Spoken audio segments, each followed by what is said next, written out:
আনন্দনগর প্রাথমিক বিদ্যালয়ে 2025 শিক্ষাবর্ষে ভর্তি শুরু হয়েছে।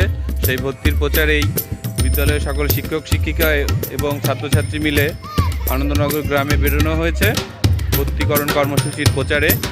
আজকে সকল শিক্ষক শিক্ষিকা চলেছি আমরা আনন্দনগর দক্ষিণ পাড়ায় ভর্তির উপযুক্ত সকল ছেলে মেয়েদের বাড়িতে তাদের অভিভাবকদের জানাতে যে আনন্দনগর প্রাথমিক বিদ্যালয়ে ভর্তি শুরু হয়েছে।